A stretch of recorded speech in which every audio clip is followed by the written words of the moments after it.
Hello and warm welcome to Sava Foundation. बच्चों, आज का ये वीडियो आपके लिए बहुत ज्यादा इंपॉर्टेंट है। बच्चों, आज के इस वीडियो में हम आपसे बात करने वाले हैं अबाउट द केमिकल रिएक्शंस।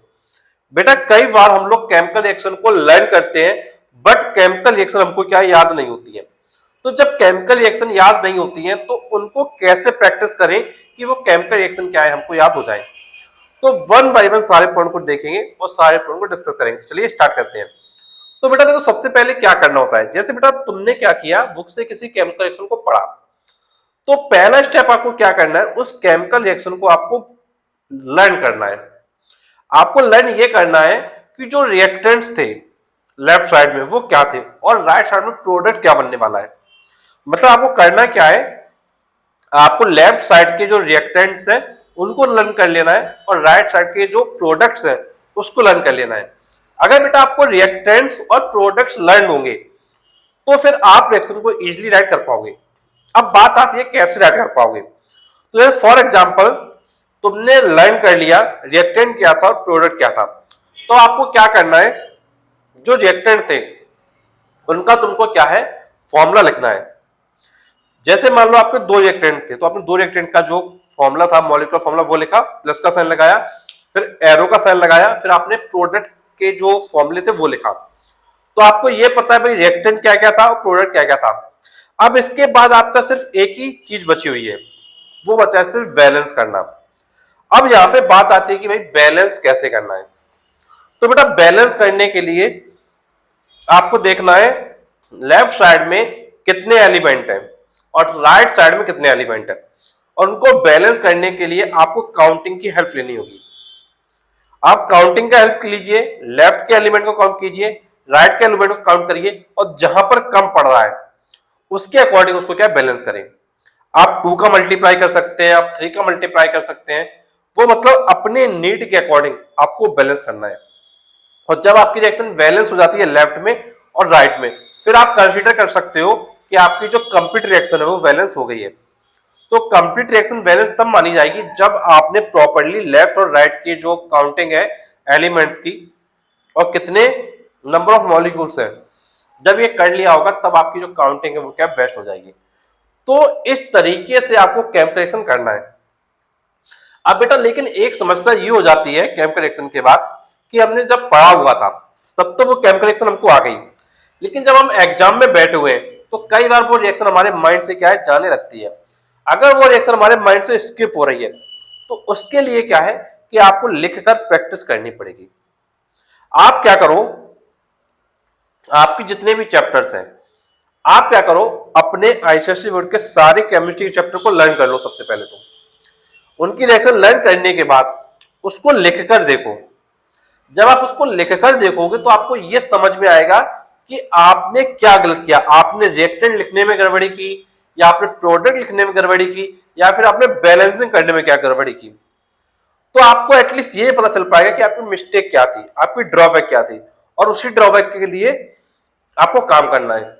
और अगर आप अपनी ड्रॉबैक के ऊपर काम करोगे तो फिर क्या होगा, आपका रिजल्ट अच्छा आएगा। तो लास्ट टाइम है, तो लास्ट टाइम पे ध्यान रखिएगा केमिकल रिएक्शन को लर्न करने के लिए रिएक्टेंट प्रोडक्ट को लर्न करिए, उसके बाद रिएक्शन को बैलेंस करके देखिए, उसके बाद उसको क्या है लिख कर देखिए। अगर ये प्रोसेस आप करेंगे तो केमिकल रिएक्शन आपके अच्छे से याद कर पाएंगे और एग्जाम में लिख कर आ पाएंगे, फिर आपको प्रॉब्लम वगैरह नहीं होने वाली है। तो अगर प्रॉब्लम से आप बचना चाहते हैं तो आपको रिएक्शन पर क्या करना पड़ेगा, फोकस करना पड़ेगा। तो मैं आपसे बस यही करूंगा, अगर आपको अच्छे से केमिस्ट्री का पेपर देना है तो सारे चैप्टर्स की रिएक्शंस को अच्छे से करिएगा, और रिएक्शंस करने के बाद उनको लिखकर देखिएगा, क्योंकि लिखकर देखने से वो रिएक्शन आपकी क्या है, पक्की हो जाएगी। और बेटा इसके अलावा यदि तुमको केमिस्ट्री में मार्क्स चाहिए तो जो तुम्हारे मल्टीपल चॉइस क्वेश्चंस आते हैं, जो हमारे आपके मैचिंग के क्वेश्चंस आते हैं, फिल इन द ब्लैंक्स के क्वेश्चंस आते हैं, ट्रू फॉल्स के क्वेश्चंस आते हैं, उन क्वेश्चंस पे आपको जरूर फोकस करना है। तो बेटा इसकी प्रैक्टिस आपको क्या जरूर करना है। और बेटा इन सबके प्रैक्टिस के लिए आपको हम लोग प्रैक्टिस शीट प्रोवाइड कर रहे हैं, और बेटा इस प्रैक्टिस शीट का जो प्राइस है वो सिर्फ 999 है, मीन्स 999 में आपको प्रैक्टिस शीट प्रोवाइड की जा रही है, जिसमें बेटा आप मल्टीपल चॉइस क्वेश्चन की प्रैक्टिस कर सकते हो, 3 मार्क्स एंड बेटा 4 मार्क्स के क्वेश्चन की प्रैक्टिस कर सकते हो, तो बेटा जो भी बच्चे इंटरेस्टेड है वो बेटा कांटेक्ट कर सकते हैं हमारे कांटेक्ट नंबर 8318558856 पर। बेटा इस कांटेक्ट नंबर के अलावा हमारा कोई ऐसा कांटेक्ट नंबर नहीं है।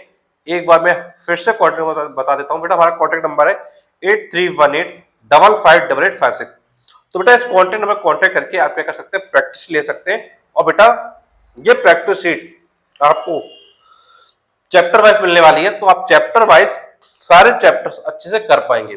तो इंपॉर्टेंट ये है, जो भी आपके पास समय बचा हुआ है, आपके पास 5 तारीख से पूरा समय है, पूरा आपका 10 तारीख तक का, और 11 को आप पेपर देने वाले हो।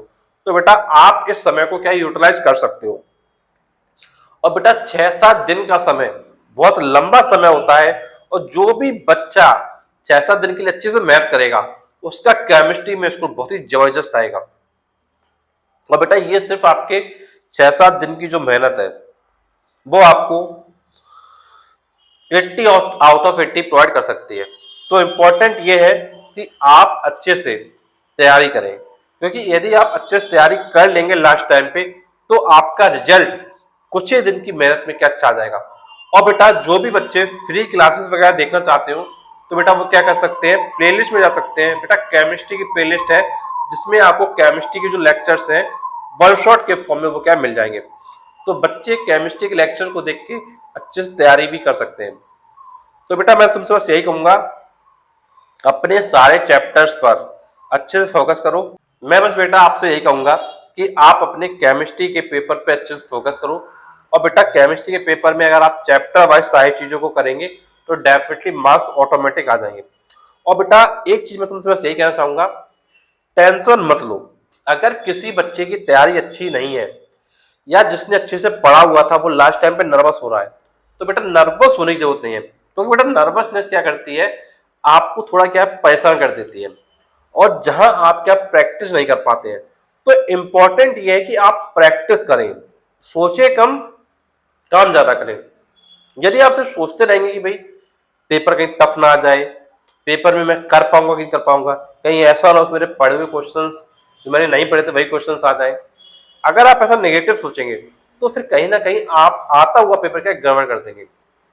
बेटा कोई भी पेपर है वो एक स्टैंडर्ड के बेसिस से सेट किया जाता है, जिसको वीक बच्चे, मॉडरेट बच्चे और ज्यादा अच्छे से पढ़ने वाले बच्चे कर सके।